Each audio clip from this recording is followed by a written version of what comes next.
Chapter 1. The Southland. Buck did not read the newspapers.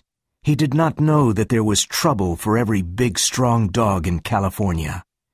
Men found a yellow metal called gold in the Klondike. They needed big, strong dogs with furry coats to work in the north. Buck lived in a big house in the sunny Santa Clara Valley. The house was called Judge Miller's place. Around the house, there were big gardens, fruit trees, and horses. Buck was born here, and now he was 4 years old. There were other dogs, too, but they were not important. Buck was the king. Judge Miller's place was his. He swam and hunted with the judge's sons. He walked with the judge's daughters. He carried the judge's grandsons on his back and played with them. In the winter, Buck sat at the judge's feet in front of the fire. Buck's father was a big St. Bernard, and his mother was a Scottish sheepdog. Buck weighed 140 pounds, and he was a happy and handsome dog. In the fall of 1897, men from all over the world went to the Klondike. They wanted to find gold, but Buck did not read the newspapers. Manuel was the gardener's helper, and he needed money for his big family. One evening the judge was out of the house, and Manuel and Buck went for a walk. No one saw them leave, and only one man saw them at the railway station. The man talked to Manuel and gave him some money. Then Manuel tied a rope around Buck's neck. Buck let Manuel put the rope around his neck because he was his friend. But when the other man pulled the rope, Buck could not breathe. He was angry, and he jumped at the man. The man caught him, and suddenly Buck was on his back. His tongue was out of his mouth, and he was unable to move. In the past, no one ever did this to him. The two men put him on the train in the baggage car. When Buck woke up, the train was moving. He was angry. The man watched him, but Buck was too quick. He bit the man's hand. That evening, the man took Buck to the back room of a saloon in San Francisco. The saloon keeper looked at his hand. "Only got $50 for it," the man said. "How much did the other man get?" the saloon keeper asked. $100. That makes $150. That's a good price for a dog like him. Come on, help me put him into the crate. Buck tried to attack the two men, but they pulled the rope again and again. Buck suffered terribly. His neck, throat, and tongue hurt a lot. The men took off the rope and threw him into a crate. Buck spent the night in the back room of the saloon. He was very angry. He could not understand why he was there. What did these strange men want? Why was he a prisoner in a crate? Where was the judge? The next morning, 4 men took the crate to the railway station. They put it on a train that was going to the north. For 2 days and 2 nights, Buck did not eat or drink. He was confused and angry. Men on the train laughed at him. He threw himself against the crate. He growled and barked at the men. Buck was very thirsty, but he had no water. His tongue and throat were very dry. His eyes were red, and his anger grew. He was glad for one thing. The rope was off his neck. He did not want another rope around his neck. Chapter 2. The Northland. In Seattle, 4 men carried the crate to a garden with a high wall. A fat man with a red sweater looked at him. Buck threw himself against the crate. He growled and barked. The man brought a hatchet and a club. "Are you going to take him out now?" asked one of the men. "Sure," the man said. He hit the crate with a hatchet to open it. The 4 men ran away. They went to sit on the high wall to watch the show. Buck threw himself against the wood of the crate. He bit it and growled. He wanted to get out. The man with the hatchet opened the crate. Then he put down the hatchet and took the club. Buck was really a red-eyed devil. His hair stood up and his eyes were red with anger. He jumped straight at the man, and his mouth was ready to bite.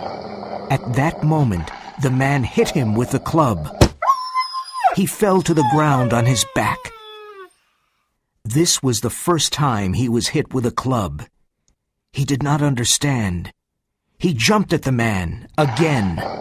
And again the man hit him with the club. He fell to the ground again. This time Buck knew that it was the club, but his anger was so great that he did not stop.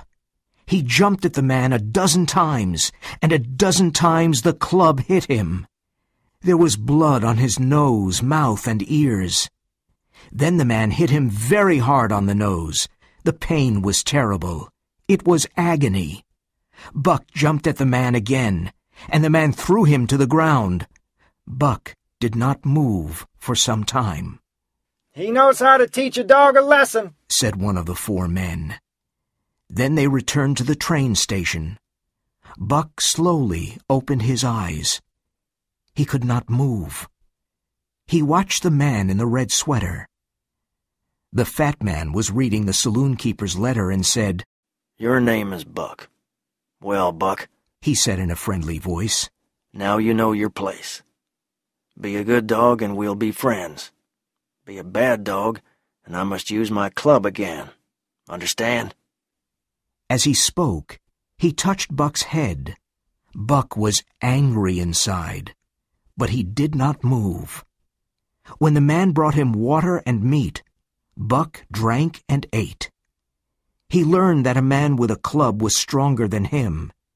He never forgot it. Life was now fiercer. Each day, other dogs came. The man in the red sweater hit many dogs. Buck understood that a dog must obey a man with a club. He was a master. One dog did not obey, and he was killed. Men often came to talk to the man in the red sweater. When they paid money, the men took one or more of the dogs.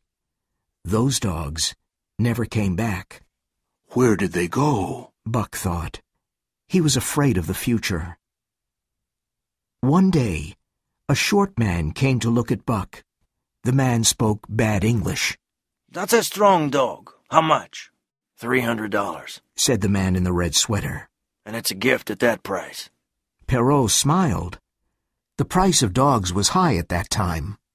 Perrault knew dogs, and he knew Buck was an excellent dog. Buck saw money pass between the two men. He was not surprised when he and a Newfoundland dog called Curly were taken away by the small man. He took them to a ship called the Narwhal. From the ship, he and Curly looked back at Seattle. It was the last time they saw the warm Southland. Perrault took Buck and Curly to Francois. Perrault was a French-Canadian, but Francois was half Indian and had very dark skin. Buck did not like these men, but he respected them. He learned that Perrault and Francois were calm and fair. They knew everything about dogs. There were two other dogs on the ship. One was a big white dog called Spitz. He seemed friendly, but he was not honest. He smiled when he tried to take Buck's food. Francois was fast and hit Spitz.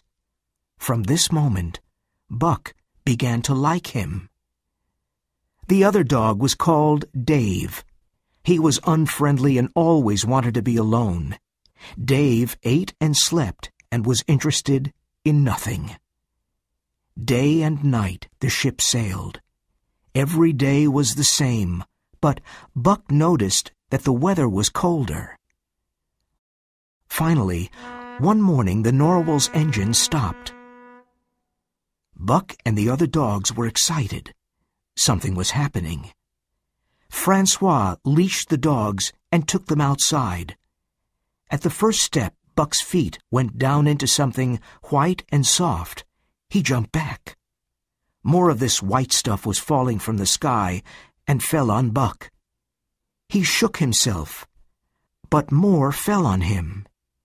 He smelled it curiously, then tasted some on his tongue. It was like fire, and the next moment it disappeared. This confused him. He tried it again, with the same result. People looked at him and laughed. It was his first snow. Chapter 3. The Law of Club and Fang. Buck's first day at Dyea Beach was terrible. What a change from his comfortable, happy life with the judge in the sunny Southland. Here, there was no peace or rest. There was only confusion and noise. There was danger everywhere, because these dogs and men were not city dogs and men. They only knew the law of club and fang. Buck never saw dogs like these. They fought like wolves. He learned this by watching Curly. She wanted to make friends with a husky. The husky jumped on Curly, and he tore her face from eye to mouth. Wolves and huskies fight like this. They attack and then jump away. But this fight was not finished. 30 or 40 huskies came and made a circle around the fight. Curly attacked her enemy, but the husky bit her again. She fell to the ground and never stood up again. The other huskies moved in, and suddenly she was under them. Buck saw Spitz run away with his red tongue out of his mouth. He was laughing. Curly was dead in the snow. Her body was almost in pieces. Buck often saw this scene in his dreams. He understood that when a dog was injured, that was the end. Spitz laughed again, and from that moment, Buck hated him. Soon Buck had another surprise. Francois put a harness on him. Buck remembered the harnesses on horses at home. So now he must work like a horse. He must pull the sled to the forest to get firewood. He was offended, but he decided to work and do his best. He worked with Spitz and Dave and learned a lot from them. He learned to stop when Francois said, Ho! and to go when he said, Mush! Those three are very good dogs. Francois told Perrault. Buck pulls well and learns quickly. That afternoon, Perrault bought 2 huskies called Billy and Joe. They were brothers. Billy was very friendly, but Joe was the opposite. In the evening, Perrault bought another dog called Solex. He was an old husky with only one eye. He made no friends and wanted to be alone. That night, Buck had another problem. Where could he sleep? Francois and Perrault were in their tent. When Buck tried to enter, they shouted angrily at him. It was terribly cold and windy outside. He tried to sleep in the snow, but it was too cold. Buck walked sadly around the tent. He looked for the other dogs, but he could not find them. Where were they?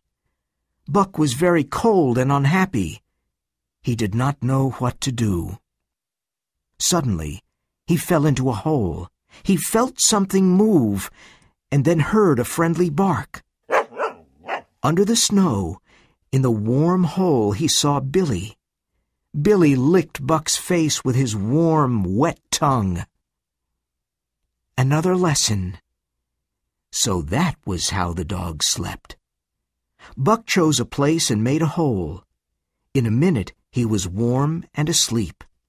He slept well, but had bad dreams. The noises of the camp woke him up the next morning. What did I say? Francois shouted to Perrault. That Buck learns quickly. Perrault smiled. He was a courier for the Canadian government. He transported important documents, and he needed the best dogs. He bought 3 dogs that morning. Now there were 9 dogs in a harness, and they were going up the Dyea Canyon. The work was hard, but Buck liked it. He was surprised that Dave and Solex were not bored now. Pulling in a harness was their job, and they were happy. All the dogs were alert and active.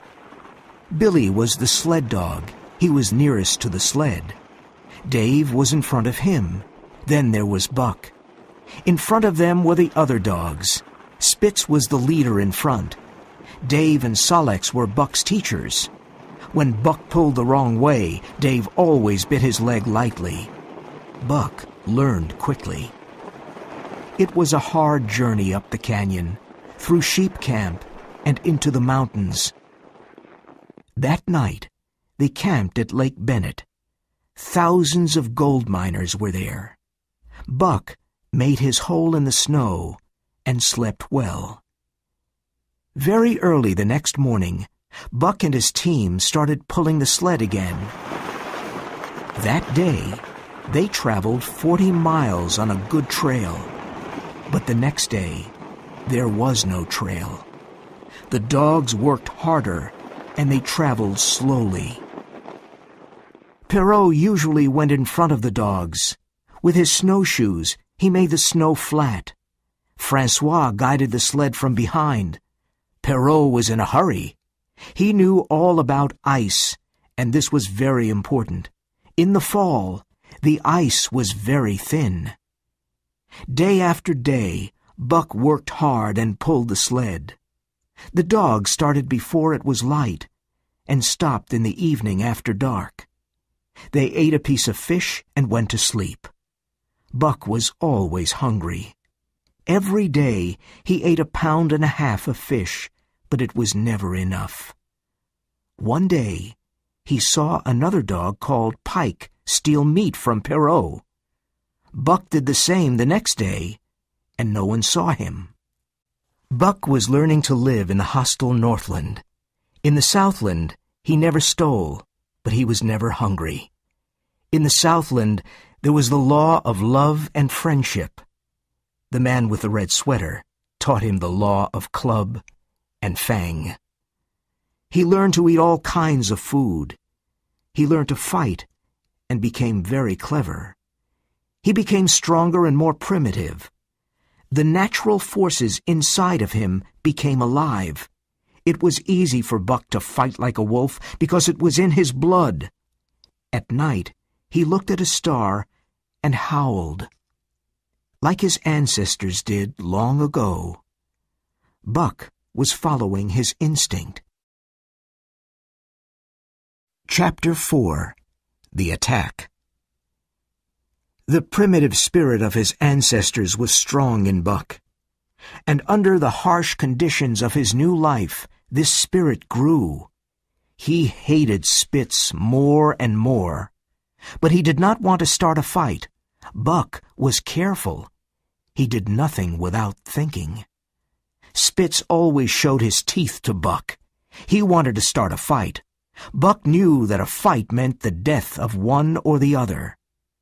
One night, the fight almost happened. They stopped at Lake La Berge. It was snowing heavily, and the wind was strong and cold. Perrault and Francois made a fire on the ice. Buck made a hole in the snow. It was warm and comfortable. He did not want to leave it to get his piece of fish.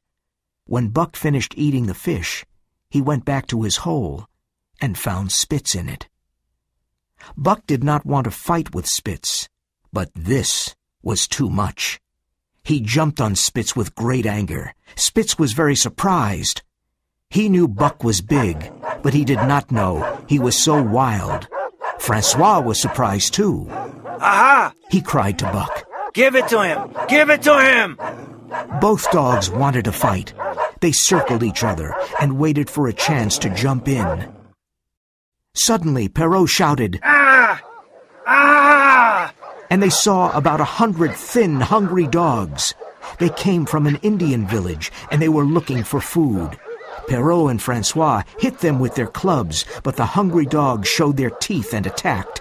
One dog found the food box, and in a moment 20 dogs ate the bread and the meat. The smell of food made them crazy. The dogs looked like skeletons with wild eyes and sharp fangs. 3 of them attacked Buck and bit his head and shoulders. Dave and Solex fought courageously, side by side. Joe attacked the dogs too. Buck bit a dog in the neck and tasted its blood. The taste of blood made him fiercer. He jumped on another dog and then felt teeth in his own neck. Spitz was attacking him from the side. Perrault and Francois came with clubs to help their dogs. The hungry dogs ran away, but only for a moment. When the two men ran back to save their food, the dogs attacked again. The terrible fight continued. Later, the 9 team dogs ran away and hid in the forest. They passed the night there. Each dog was hurt in 4 or 5 places, and Joe lost his eye. Early the next morning, they slowly walked back to camp. Perrault and Francois were angry. Half their food was gone, and one dog ate Perrault's shoe. Francois looked at the poor dogs and said, "Ah, my friends, perhaps those bites will make you crazy dogs. What do you think, Perrault?" Perrault said nothing. There were 400 miles between him and Dawson. He hoped his dogs were not crazy. After 2 hours of hard work, the team started traveling. The next part of the trail was the most difficult. The 30-mile river was not frozen because the water moved too quickly. It took 6 days to travel those terrible 30 miles. They were terrible because every step was dangerous for the dogs and the men. They found 12 ice bridges across the river, and Perrault fell through all of them. His long stick saved him. The temperature was 50 degrees Fahrenheit below zero. Each time Perrault fell into the icy water, he built a fire to dry and warm himself. Perrault was not afraid of anything. This is why he was a government courier. He was often in danger. Once, the sled with Buck and Dave fell through the ice. When Perrault and Francois pulled them out of the river, they were covered with ice. The men built a fire to save the dogs. When they arrived in Hotelingua, Buck and the other dogs were exhausted.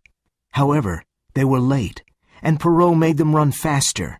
In 3 days they traveled 110 miles and reached a place called 5 Fingers. Buck's feet were not as hard as the feet of the huskies. His feet were still soft because of his comfortable life with the judge. His feet hurt a lot all day. That night at the camp, he lay down like a dead dog. He was hungry, but he could not walk to get his fish. So Francois brought it to him. Every evening after dinner, Francois massaged Buck's feet for half an hour. He made 4 little shoes for Buck. Now Buck was more comfortable. One morning Francois forgot the shoes, and Buck lay on his back with his feet in the air. He did not want to move without his shoes. Later his feet grew hard, and the shoes were not necessary. Chapter 5. The Big Fight. At Pelly River one morning, Dolly suddenly went crazy. She howled like a wolf, and then jumped at Buck. Buck knew this was something terrible and ran away. Dolly was behind him. Buck was afraid. He ran as fast as he could through the woods, across the ice, and back to the river. Dolly was 1 step behind him. Buck could hear her growling angrily. "Buck! Buck!" Francois called. Francois can save me, Buck thought, and ran to him. Francois had an axe ready in his hand. As Buck ran past him, the axe fell down on Dolly's head. Buck lay down near the sled. He was exhausted. This was Spitz's opportunity. He jumped at Buck and bit him very hard. Francois saw this and hit Spitz. "That Spitz is a devil," said Perrault. "Someday he will kill Buck." "Buck is like 2 devils. I know this for sure. Someday Buck will get very angry and eat up Spitz," Francois said. From then on, it was war between Spitz and Buck. Spitz was the lead dog and master of the team. Buck wanted to be the lead dog. It was part of his nature. Spitz knew this and hated him. Buck was dangerous because he was strong, clever, and patient. When the dogs made mistakes, Buck protected them from Spitz. One morning, Pike did not want to get up, and Spitz looked for him everywhere. When he found Pike, he jumped at him, but Buck suddenly attacked Spitz. Francois whipped Buck with all his strength. This did not stop Buck. Francois whipped him again and again. The other dogs saw this, and it became difficult for Spitz to lead them.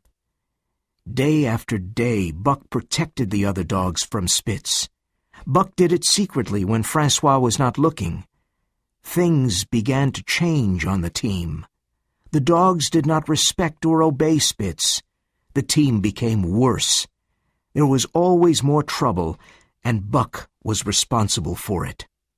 Francois was worried about Buck and Spitz. Those dogs will have a big fight one day, he thought. But the days passed without a big fight. They arrived in Dawson City on a cold, gray afternoon. There were many men and dogs in Dawson. The dogs did all kinds of work. Buck met some Southland dogs, but most of the dogs were huskies. At night, there was the aurora borealis, and the stars danced in the sky. Every night at 9 o'clock, at 12, and at 3, all the dogs howled together. Buck liked to howl with them. It was a strange song of the night from thousands of years ago. It was the song of Buck's ancestors. It was about the difficulties of life. They left Dawson after 7 days. Pierrot had some important letters. He wanted to return to Dyea as fast as possible.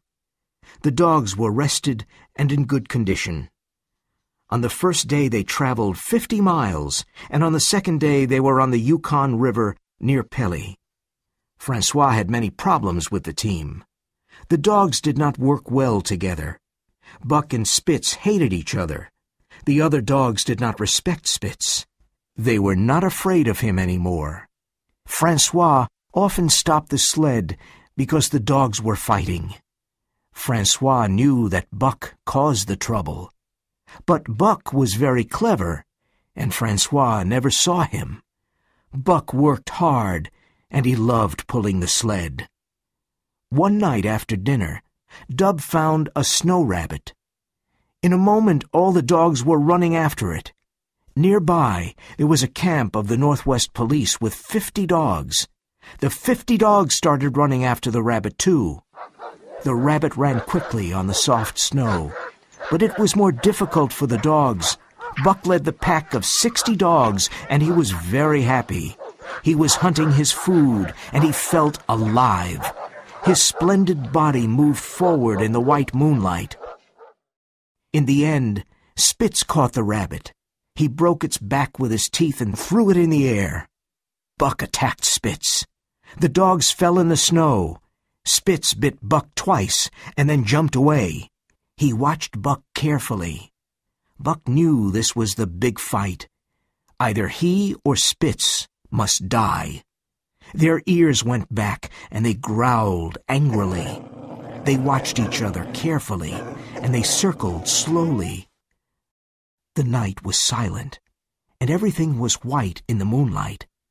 The other dogs ate the rabbit and then turned to watch the fight. Spitz was a great fighter, and he was intelligent. Buck tried to bite his throat, but Spitz always defended himself. Every time Buck attacked, Spitz moved away and bit him on the side. Soon Buck was covered with blood. The fight was desperate. But Buck had a good imagination. He fought with his instinct, but also with his head. Buck attacked again. But at the last minute, he went under Spitz and bit his left leg. The bone broke, and Spitz stood on 3 legs. Buck attacked 3 more times and then broke his right leg. There was no hope for Spitz now. The silent circle of dogs moved closer to Spitz. They waited for the end. Then Buck attacked again. Spitz fell down on the snow. He disappeared under the circle of the other dogs. Buck stood and watched. He was the champion. Chapter 6. The New Lead Dog. The next morning, Francois could not find Spitz, and he saw Buck covered with blood. "What did I say? Buck is a great fighter," said Francois. Perrault looked at the wounds on Buck's body and said, "That Spitz fought like a devil, and Buck fought like two devils." Francois said, "Now we can travel faster. No more Spitz, no more trouble." Francois started to harness the dogs.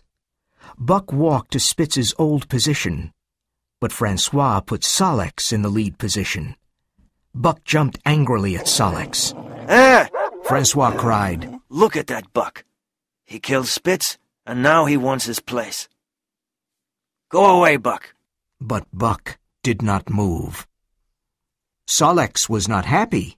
He was afraid of Buck. When Francois turned his back, Buck pushed Solex away. Francois was angry. "Now I'll show you." He went to get a heavy club.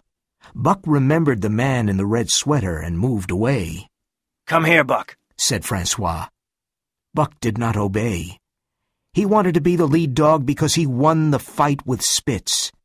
The two men tried to put on the harness, but he always moved away. "Come here, Buck," Perrault said, but Buck did not move. It was late. Francois put Solex in his old place. Perrault looked at his watch, and he was angry. "Put down the club, Francois." Francois put down the club, and Buck came to the front of the team. Francois put on the harness, and the sled started moving. Buck was an excellent lead dog. He moved and thought quickly. The other dogs worked harder with Buck. The team traveled faster and faster. "Buck is the best dog. The very best," Francois said. It was 45 degrees Fahrenheit below zero. Some days the dogs traveled 60 miles or more. After 14 days, they reached Skagway. The dog team was the center of attention. Then the two men received orders from the Canadian government. Francois put his arms around Buck and cried. Then the two men left, and Buck did not see them again. Another man took Buck and his team back to Dawson. The sled was very heavy because it carried mail for the gold miners. Buck did not like it, but he and the other dogs worked hard. It was not an interesting life. One day was like another. They started before it was light. At night, they camped, and this was the best part of the day. The dogs ate some fish and rested by the fire. Buck loved to rest by the fire. Sometimes he thought of Judge Miller's big house and his life there. He also thought about the man in the red sweater, the death of Curly, and the big fight with Spitz. Other times he remembered his parents, his ancestors, and the world of long ago. The journey was hard, and the mail was heavy. The dogs were tired and weak. They needed a long rest. But after only 2 days, they were traveling again. The dogs and the men were unhappy. Each night, the men took care of their dogs. They looked at their feet, but the dogs became weaker every day. Billy cried in his sleep and was very unfriendly. Dave was tired and ill. Something was wrong with him. When they stopped in the evening, he lay down and did not stand up until morning. The men were worried about Dave. They did not understand his illness. One day, Dave could not pull the sled any more. He cried sadly when Solex took his place. The next morning, Dave could not move.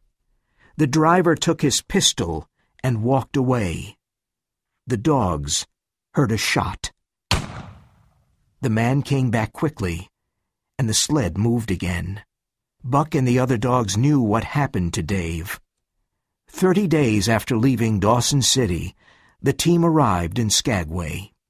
The dogs were exhausted and thin. They needed a long rest. The men needed new, strong dogs to pull the sled. They sold the old, tired dogs. 2 American men called Hal and Charles bought Buck and his team. They bought other dogs, too. Charles was 40 years old, and Hal was a young man. Charles's wife, Mercedes, was also with them. They knew nothing about life in the Northland, and they made many mistakes. They put too many things on their sled and tried to start. The dogs pulled hard for a few moments and then stopped. They could not move because it was too heavy. These lazy animals! Cried Hal with a whip in his hand. They're very weak, Said a man. They need a rest. Nonsense! They're very lazy. Said Hal. Mush! He cried. Mush! Hal whipped the dogs again and again. Another man said, I don't care about you, but I care about the dogs. Break the ice around the sled, and then the dogs can pull. Hal broke the ice, and the sled moved forward. The unhappy team moved on. Day after day, Hal whipped the poor dogs. He gave them little food to eat. They were very tired and very hungry. They looked like skeletons. Dub hurt himself and was shot. Billy and some other dogs died. Soon we will all die, Buck thought. Chapter 7. For the Love of a Man. Only 5 dogs reached John Thornton's camp: Joe, Pike, Sol-leks, Teek, and Buck. They fell on the ground and could not move. They were almost dead. It was nearly the end of winter, and it was a beautiful day. John Thornton was repairing an axe. Is it safe to cross the river here? Asked Hal. Oh, no, it's very dangerous. The ice is too thin, Answered Thornton. Hal looked at him and said, I don't believe you. We must go to Dawson. He took his whip and cried, Come on, Buck, let's go. Thornton knew these people were stupid and did not understand. The team did not move. After a while, Sol-leks slowly stood up. Joe was crying, but he stood up. Pike tried twice and fell down. The third time he stood up. Buck did not try. Hal whipped him, but Buck did not move. Thornton wanted to speak, but he did not. Hal was furious and took the club. He hit Buck again and again. But Buck did not want to stand up. He had a strange feeling of doom. He saw thin ice in front of him. After so much suffering, he did not feel the club. Then suddenly Thornton jumped on Hal and threw him to the ground. Don't hit that dog again, or I'll kill you, Thornton cried. It's my dog, Said Hal. Go away or I'll hit you too. I'm going to Dawson. Thornton stood between him and Buck. Hal took out his long knife. Thornton knocked it out of Hal's hand. Then Thornton picked it up and cut Buck's harness. Hal did not want to fight. Buck was almost dead. A few minutes later, Hal and the sled went along the river. Buck raised his head and saw Pike, Sol-leks, Joe, and Teek pulling the sled. Thornton examined Buck's body. He was looking for broken bones. Buck was terribly thin and weak. You have many wounds, but no broken bones, said Thornton. Both dog and man watched the sled. It was crossing the ice in the middle of the river. Suddenly the back of the sled went down, and the front went up. There was a lot of screaming. Then a big piece of ice broke, and the dogs and the people disappeared. John Thornton and Buck looked at each other. You poor dog, said Thornton, and Buck licked his hand. John Thornton was ill all winter. His friends left him at White River while they went to Dawson. Thornton had a lot of food, and he was comfortable. Now it was spring, and he was better. During the warm spring days, he and Buck sat by the river. Buck watched the water and listened to the birds. He needed the long rest. Slowly he became stronger and fatter. John Thornton had 2 other dogs. Skeet was a small dog, and she made friends with Buck. When Buck was ill, she took care of him. She washed his cuts with her tongue. Nig was a big friendly dog. His eyes laughed. When Buck became stronger, the three dogs played together. Thornton sometimes played with them. The days passed happily. For the first time, Buck learned to love. He and Judge Miller were very good friends, but Buck did not love him. John Thornton saved Buck's life, and he was the perfect master.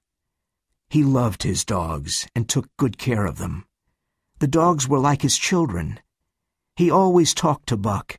He took Buck's head between his hands and shook it lovingly. He adored Thornton. When Thornton touched him or spoke to him, he was wild with happiness.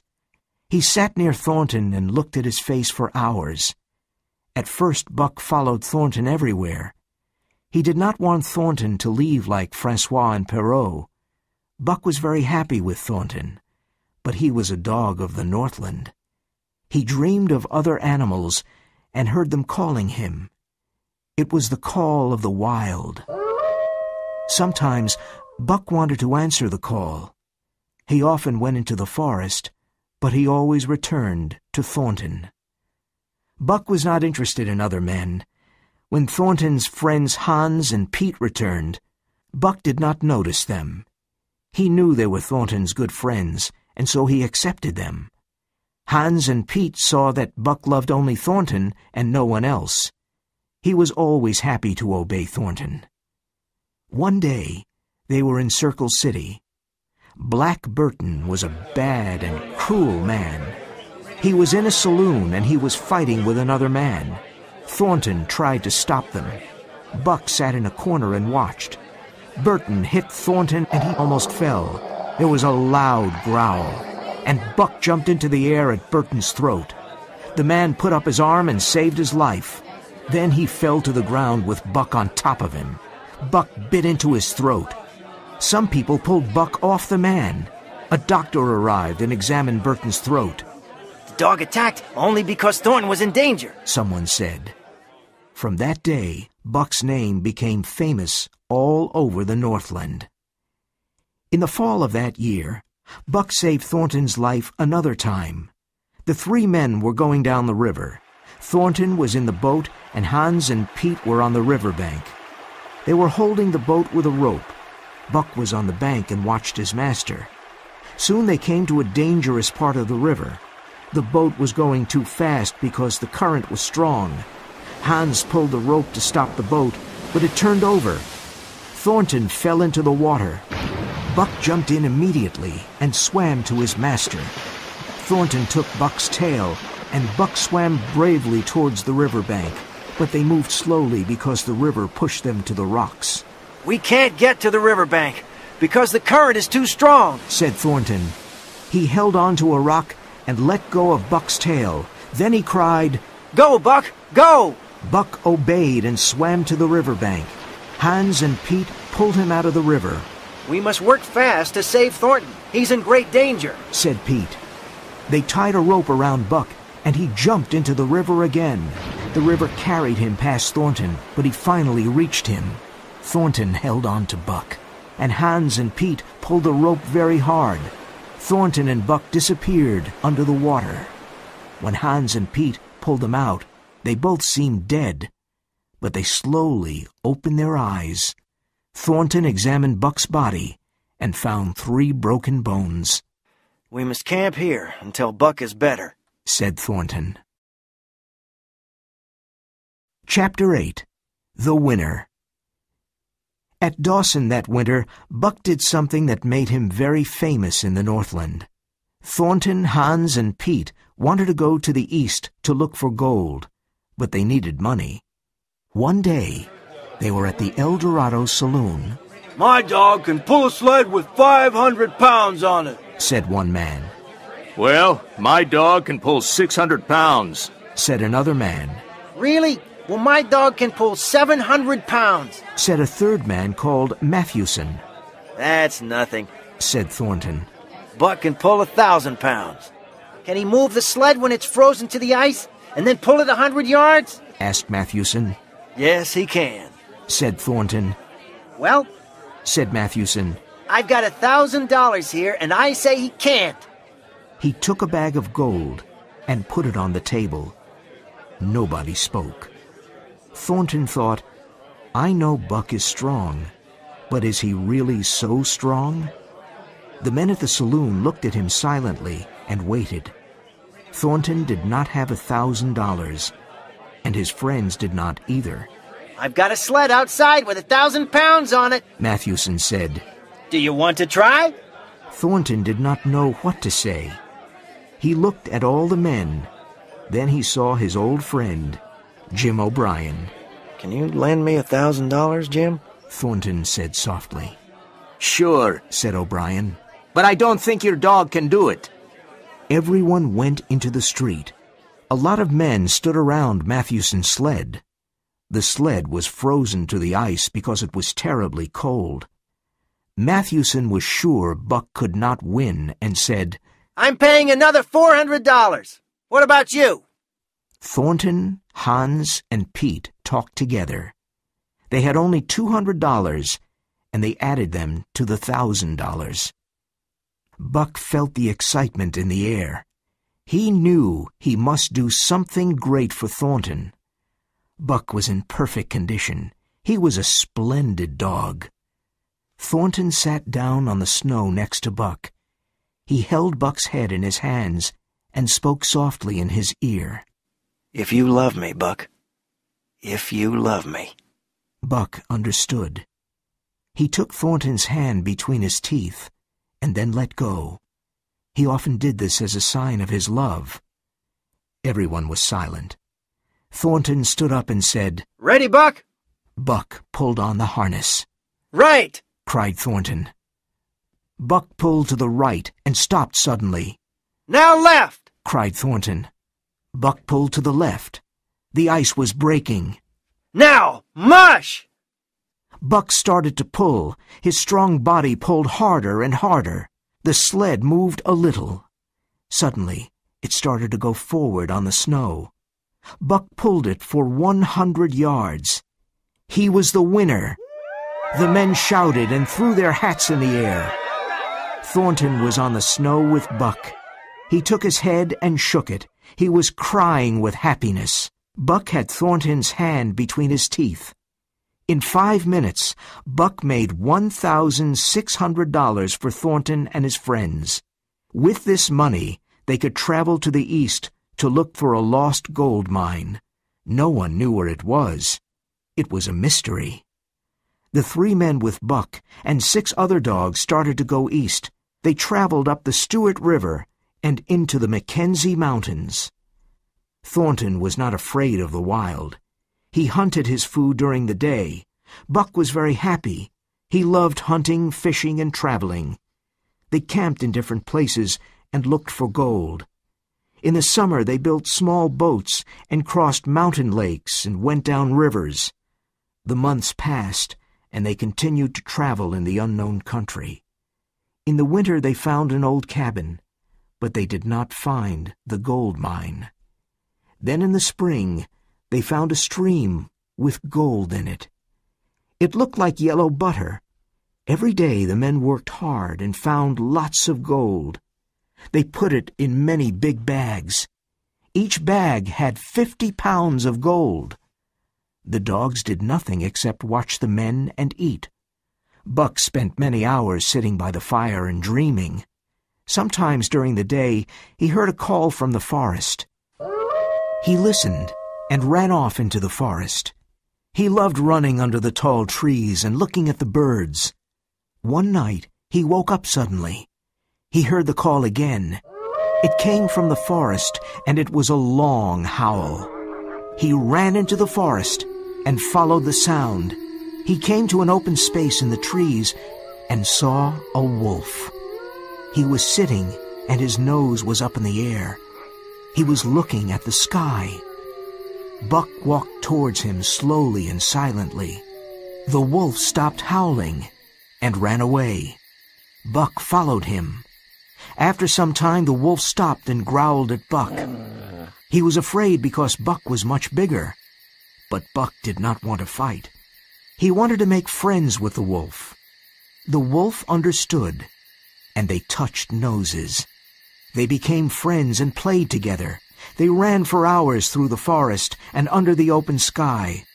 Old memories came back to Buck. He was very happy. They stopped by a stream to drink, and Buck remembered John Thornton. The wolf wanted Buck to follow him, but Buck turned and slowly went back. The wolf followed him for a while. Then he sat down and howled. It was a sad howl. Thornton was eating dinner when Buck returned. He jumped all over Thornton and licked his face. For 2 days and nights, Buck never left camp. He followed Thornton everywhere, but soon Buck heard the call again. He thought about his wild brother in the forest. Buck began to sleep out at night. He stayed away from camp for 3 or 4 days. Once he stayed away for a week. He looked for his wild brother, but could not find him. He fished in the streams and killed animals for food. Every part of his body was alive and healthy. He was stronger and faster than other dogs. There was so much energy in Buck. One day Buck was going to the forest, and Thornton said, "What a fantastic dog." Hans and Pete agreed. Chapter 9. The Call of the Wild. In the fall, many moose came to the valley because it was warmer. Buck wanted to hunt a big moose.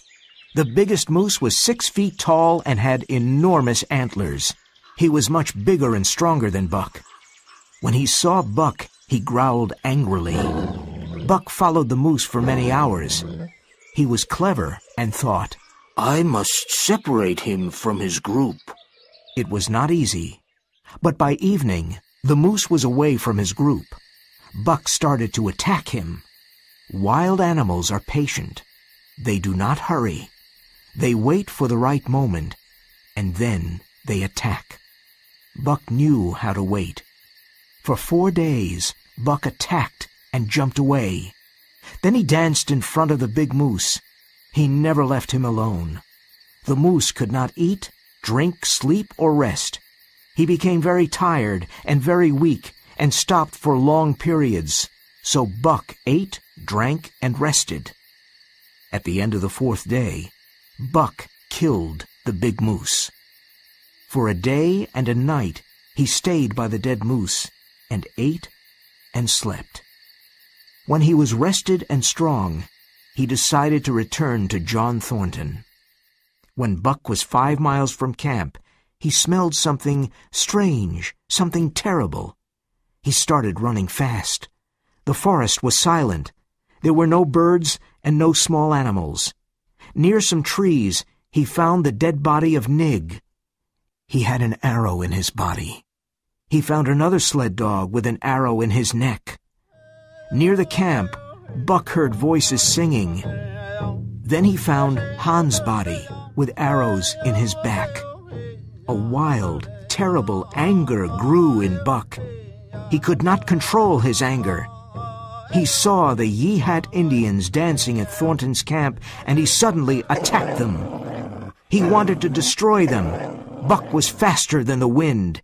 He jumped at the Indians with all his strength and anger. He cut the throat of 2 Indians with his sharp teeth.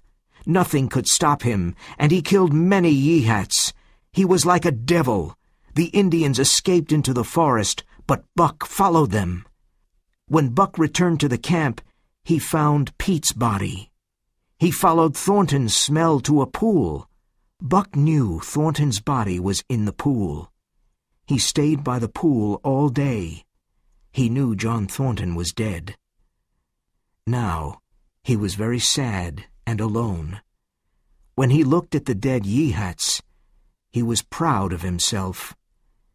That night there was a full moon. Buck heard the sounds of the forest. They became louder. It was the call of the wild, and he was ready to obey. John Thornton was dead. He was completely free. A wolf pack entered Buck's valley. He watched them silently. They were afraid because Buck was so big. Then one wolf jumped at Buck, and he attacked and broke the wolf's neck. 3 other wolves jumped at him, but he attacked them. Finally, all the wolf pack attacked Buck. He jumped at them with his great strength and intelligence. They could not stop him. After half an hour, the pack went away. They were very tired. One wolf was friendly and went close to Buck. Buck remembered him. It was his wild brother. They touched noses. Other wolves came to make friends. An old wolf sat down, looked at the moon, and howled. The others sat down and howled too. Buck did the same. Soon the wolves were all around Buck and smelled him. Then they ran into the forest, and Buck ran with them. His wild brother ran by his side. Perhaps this is the end of Buck's story. But after a few years, the Yehat Indians saw that some wolves had brown in their gray coats. They also saw a ghost dog at the front of the wolf pack. When the Yehats follow the moose, they do not enter a certain valley. In the summer, there is a visitor in that valley, a big, golden brown wolf. He is bigger than any other wolf. He goes to a yellow stream, stops there, and then howls. But he is not always alone. He is the leader of the wolf pack. He runs in the moonlight and sings the song of the pack.